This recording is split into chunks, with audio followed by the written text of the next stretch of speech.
Mga kapuso, asahan po ang panibagong oil price hike sa Martes. Sa tansya ng kumpanyang Unioil, big time ang posibleng price hike sa gasolina.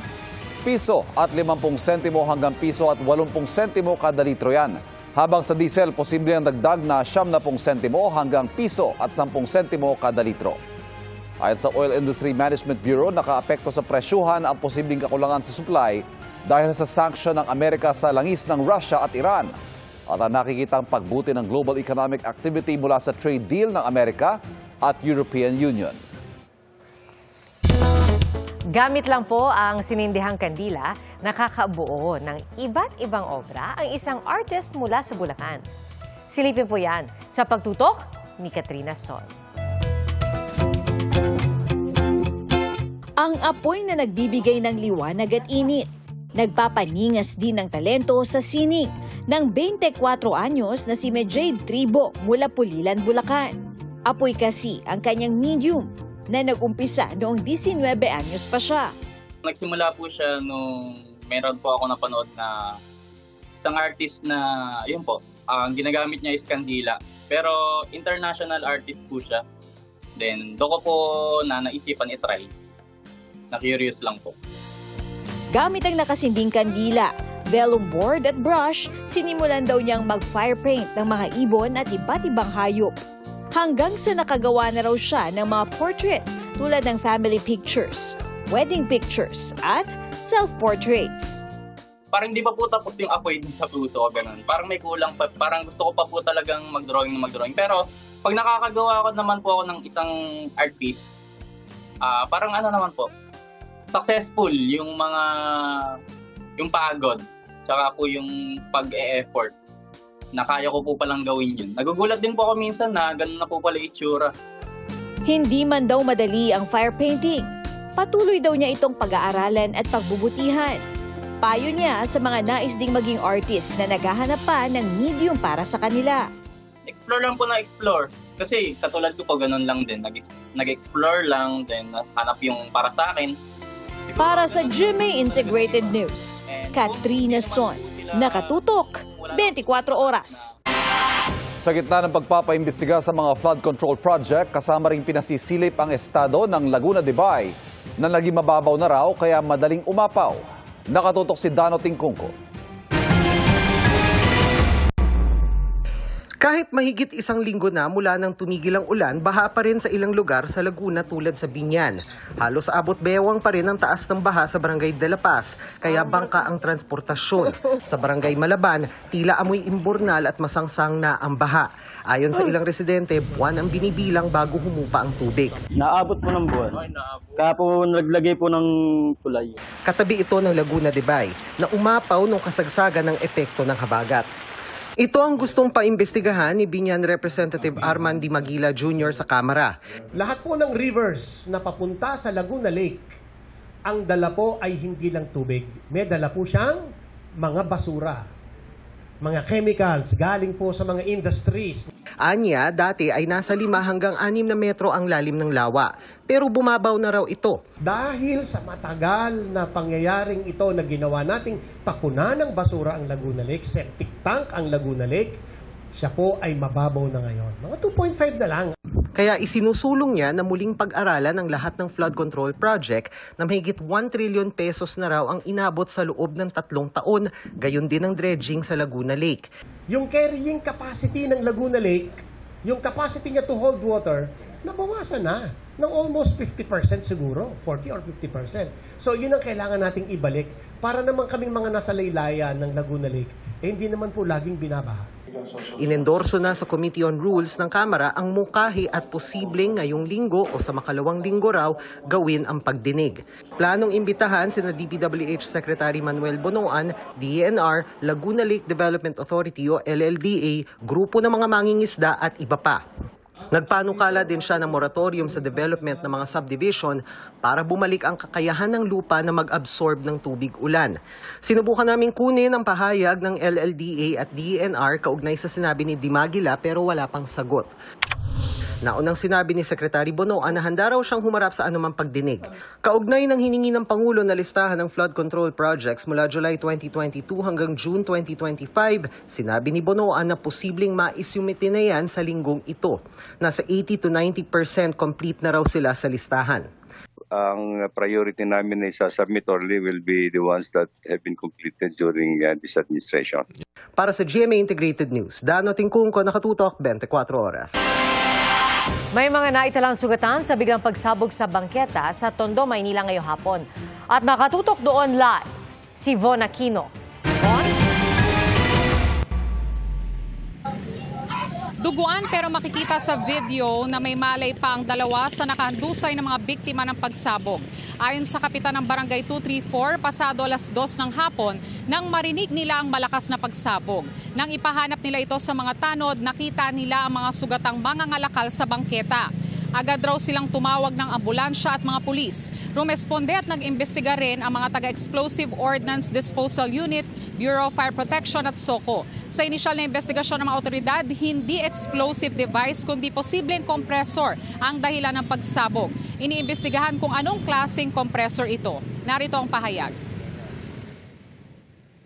Isang compressor na nakuha nila allegedly sa isang kalakal at yun ang kinaano nila kanina parang pinukpok or binubuksan nang bigla itong sumabog.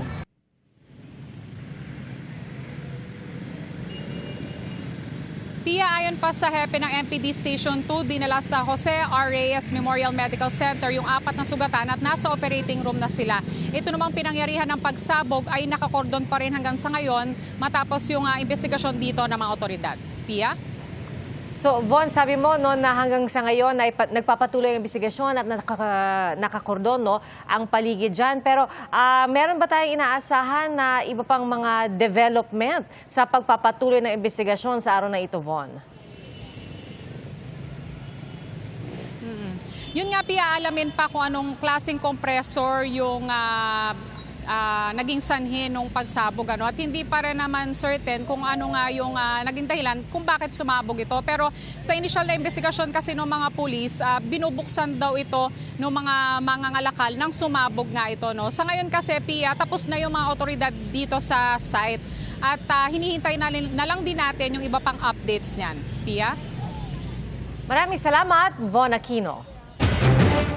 Sinabi ni Pangulong Bongbong Marcos na wala siyang sisinuhin sa pagpapanagot sa mga kumikickback sa flood control projects, kaalyado man niya o hindi. Bahagi po yan ng mga sinabi ng Pangulo sa aking one-on-one interview para sa kanyang podcast.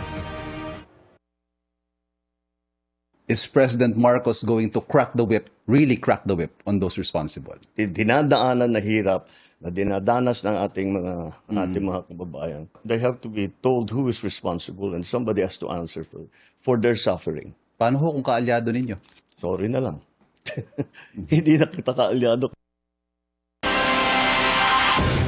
Milyon-milyong Katoliko ang dumalo sa Jubilee of Youth sa labas ng Rome, Italy. Ito po ang kauna-unahang malakihang pagtitipon sa simbahang Katolika na dinaluhan ni Pope Leo XIV. Pinangunahan ng Santo Papa ang misa ngayong araw sa harap ng mga kabataan na mula pa sa mahigit 100 bansa at mga dumalong pari at leader ng simbahan. Sa kanyang homily, ipinarating ng Santo Papa na si Jesus ang pag-asa. Bukod dito, hinikayat ng Santo Papa ang mga kabataan na paglingkuran ang mga may hirap at bumuo ng mas makataong mundo.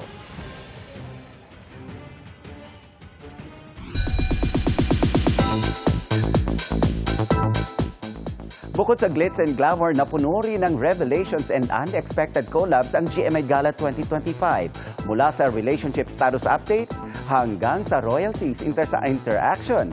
Silipin niyan sa chika ni Athena Imperial. Hindi lang napuno ng ningning ang GMA Gala 2025. It was also a night full of revelations at much-awaited reunions and rarely seen interactions. Si Barbie Forteza mag-isang lumakad sa blue carpet. At the end of the night, spotted siyang ka-holding hands si Jameson Blake na dati nang nalink sa kanya. Saan na kayo pupunta, Barbie? Hindi, babalik ako. Dati nang sinabi ni Barbie na good friends at isa sa running buddies niya si Jameson na makakasama niya rin soon sa isang movie. May big revelation naman ang blooming na si Bea Alonzo.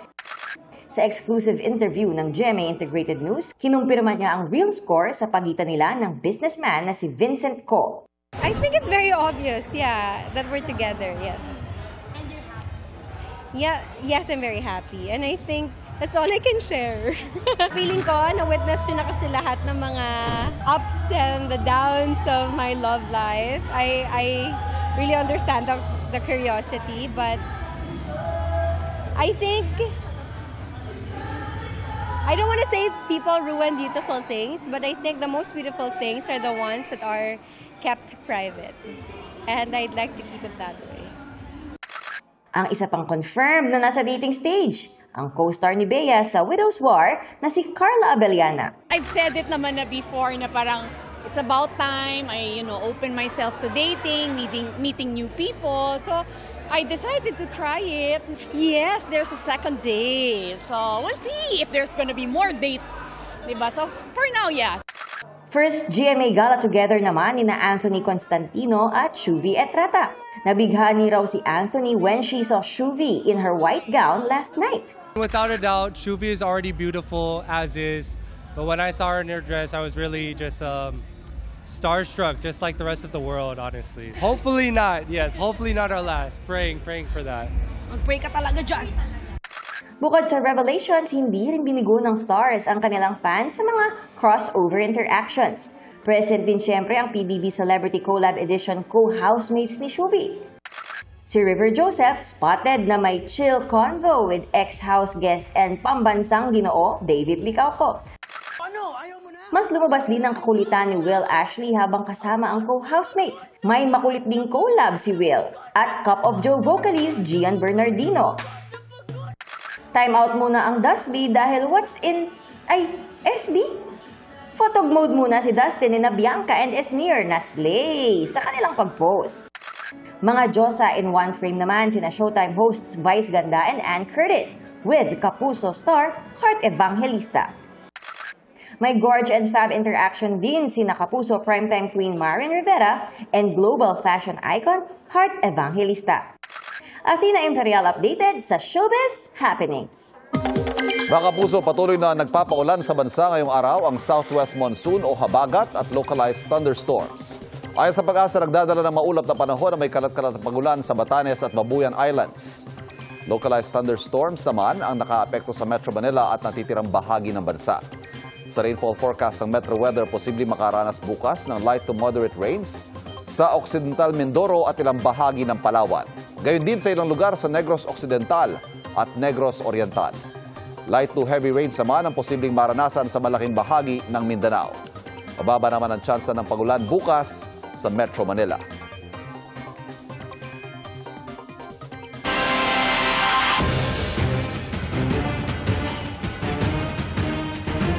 Magkaiba po ang pananaw ng dalawang grupo ng mga abogado kaugnay sa desisyon ng Korte Suprema sa impeachment laban kay Vice President Sara Duterte.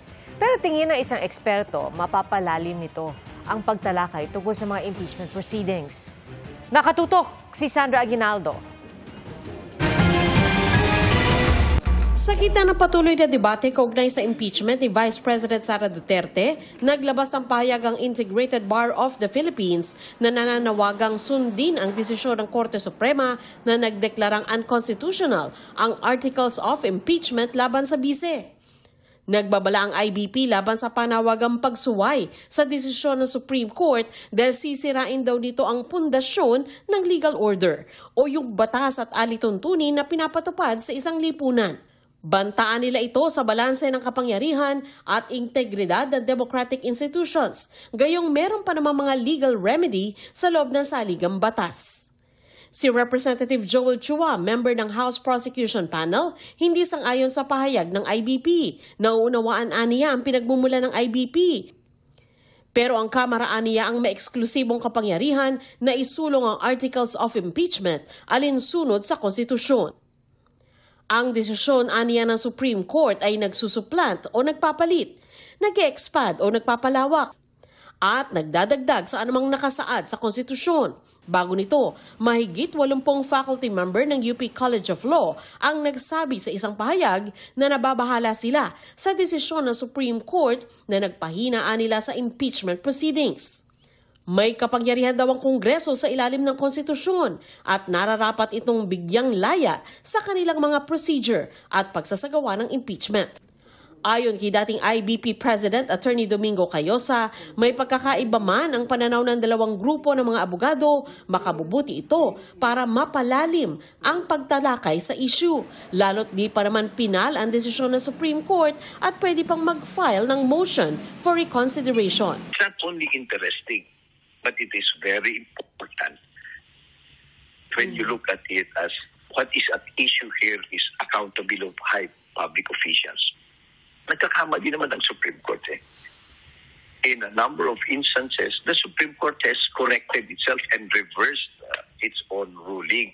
Isa raw sa maring tingnan ay ang panukalang gawing prospective ang desisyon o ipatupad na lang sa hinaharap at hindi ngayon. Paurong ito eh kasi kung titignan mo, nagdagdag ng mga requirements wala naman sa Constitution and worse, it makes holding them accountable more difficult. Yung itong issue na ito, it will affect future generations kung it will remain as it is. Para sa GMA Integrated News, Sandra Aguinaldo, nakatutok, 24 oras. Ang cast ng longest-running gag show sa Pilipinas na Bubble Gang may sariling version ng mga sangre pero pasaway ang mga angre. Watch this. Makikilala na sina Angre Latena, nagagampanan ni Buboy Villar, ang sobrang Latina ng bagong tagapangalaga ng brilyante ng lupa. Si Angre Adamot, nakakaibang ninig bilang tagapangalaga ng brilyante ng tubig. Bibigyang buhay ni Kokoy de Santos. Angre Pakelamara naman si Cherry Solomon na tila di gumagana yung brilyante ng apoy. Si Angre Hindea ang bagong tagapangalaga ng brilyante ng hangin. Gagampanan ni Ana Limbaro.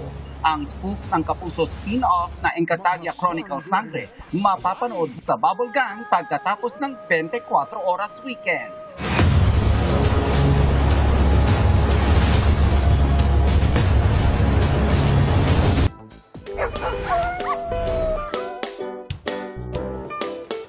Thank you, Nelson. Salamat, Nelson. Kakaibang bonding naman ang kinaaaliwan ng mga taga-Badok, Ilocos Norte. Dahil ang dalawang cozy sa isa't isa, si Bantay at si Baboy. Habang chill na nakahiga ang Baboy, parang ginawa naman siyang una ng aso at humiga pa ito sa kanyang kaibigan. Kwento ng kanilang owner, normal na raw ang ganitong bonding ng dalawa na minsan magkatabi pa raw matulog. Cute naman ang friendship nila.